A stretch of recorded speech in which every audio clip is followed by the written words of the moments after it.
Un allarme nell'emergenza post-alluvione arriva dal sistema veneto delle imprese boschive.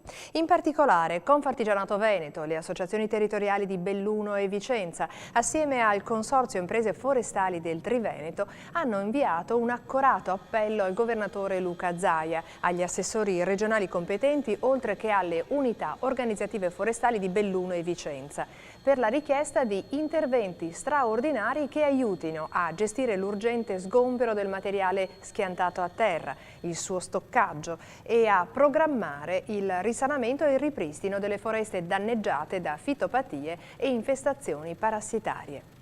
Come sottolineato dal presidente di Confartigianato Bonomo, viene inoltre suggerito un coordinamento regionale per organizzare anche la vendita del legname, mediante un'azione condivisa con i proprietari pubblici e privati, le comunità locali, le imprese dei territori colpiti e quelle italiane di settore, scongiurando possibili speculazioni estere.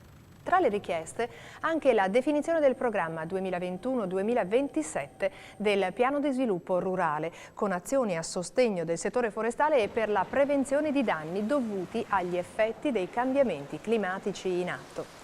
Da segnalare inoltre che l'EBAV, ente bilaterale dell'artigianato, ha attivato una serie di misure per il riconoscimento di contributi a favore dei danneggiati dall'alluvione, aziende e loro dipendenti. Dettagli sul sito ebav.it.